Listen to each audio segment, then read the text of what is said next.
Hello guys! Hello! This is for water sign, Pisces, Scorpio, and Cancer. Tingnan natin ang weekend readings mo. So this is for Saturday, Sunday reading para sa water sign, Pisces, Scorpio, and Cancer. So titingnan natin guys kung ano ba ang message na para sa inyo. Okay.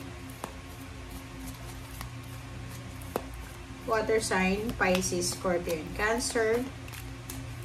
Water sign, Pisces, Scorpio, and Cancer. First two cards mo, unang dalawang baraha ay Inner Temple, and second card is Sisterhood of the Rose. Okay, yung Inner Temple card mo dito, water sign, Pisces, Scorpio, and Cancer, ay nagsasabi sa'yo na devotion, tune in to the portal of your heart. So, sa Sabado, bukas, Sabado at Linggo, sinasabi ng barahan na kinakailangan nyo, water sign, Pisces, Scorpio, and Cancer, na mag-focus kayo sa inyong pakiramdam. Okay? Like sa emotion, sa puso. Sinasabi ng barahan sa inyo dito na kailangan nyong i-double check yung mga relationships nyo.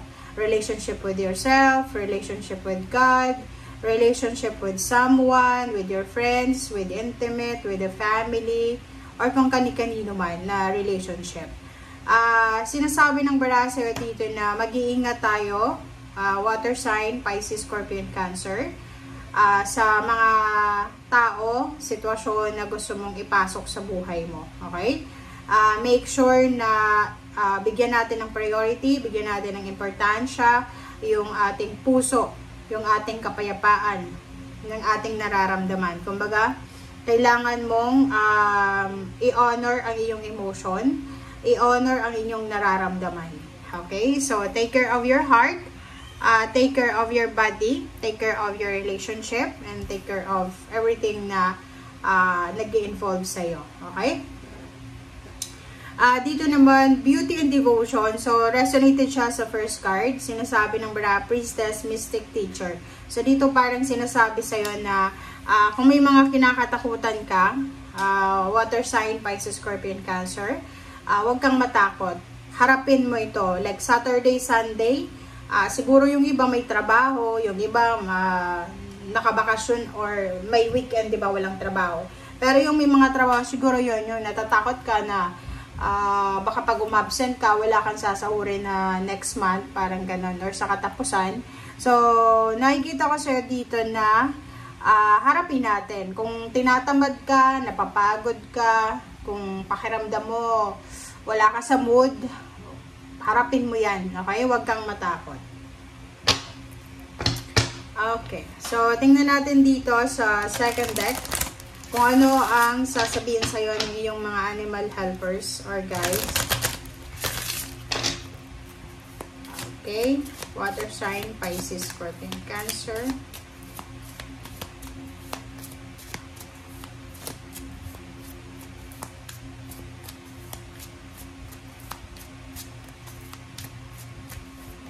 Alright, so, first card natin dito is personal choice.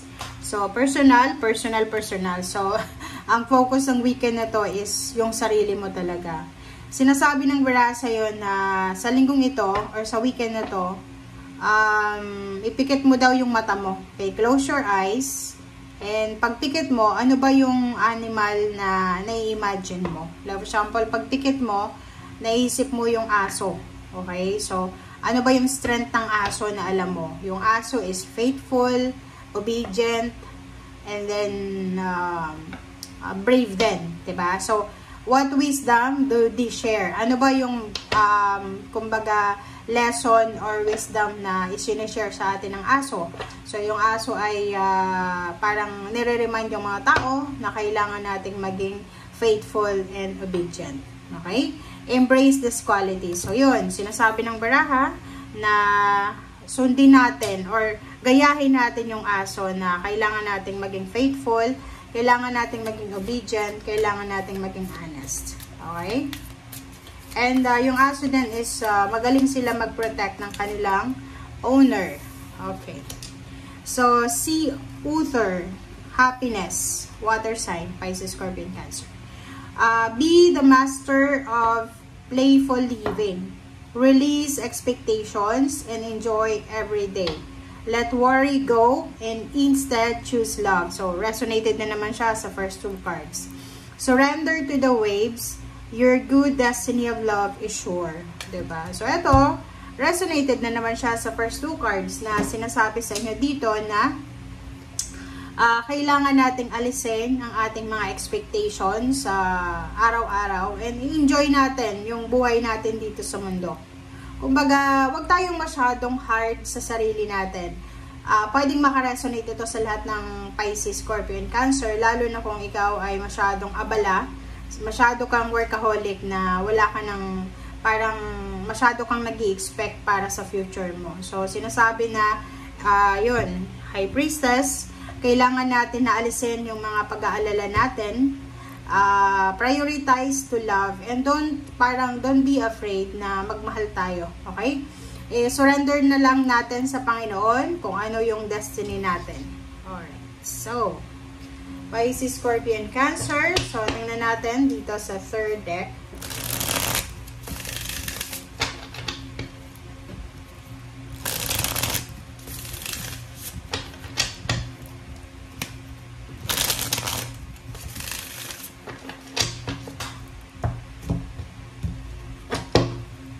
Okay.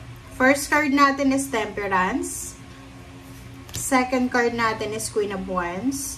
Okay. So, may mga water sign, Pisces, Scorpio, and Cancer dyan na maybe you are waiting for parang freedom. So, halimbawa, kung ikaw ay nagtatrabaho sa ibang bansa, sa OFW, or nasa Pilipinas ka na in contract ka. Diba? Pag may kontrata tayo, kailangan nating maghintay para matapos yung kontrata bago tayo makaalis.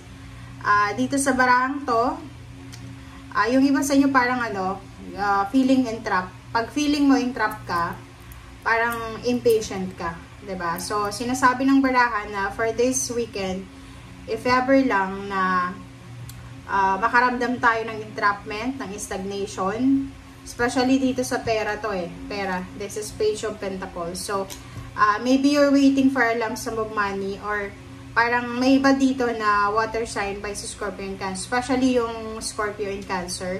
Maybe you're parang waiting for a promotion, a proposal, a project, a job offer, or kano pa man. And medyo natitempt ka na wag hintayin. Yung parang inip ka na. So, makakaisip ka ng parang ayoko nang hintayin. Kung ano na lang nandito, yun na lang, parang gano'n. So, sinasabi ng bara sa'yo, be patient. Okay? Darating yung freedom, darating yung liberty, darating yung kapayapaan. Iwasan lang natin na, kumbaga, magmadali. Okay? Sinasabi ng bara sa'yo dito na, in terms of money, mag-iingat daw kayo sa mga Capricorn. Kasi, posibleng Capricorn ang tao na to na pwedeng makasira sa kung ano man na diskarte mo about money. So, Capricorn, medyo wala silang pasensya. So, kinakailangan yung pag-ingat or iwasan yung pakikipag-associate or pakikipag-communicate sa Capricorn. Okay, water sign. Sa ilalim mo is Knight of Swords. So, yung Knight of Swords and Judgment, sinasabi ng bara sa'yo dito na dahan-dahan tayo. Huwag tayong magmamadali sa pagde-judge. Huwag tayong magmamadali sa pagde-desisyon. Huwag tayong magmamadali sa mga actions natin.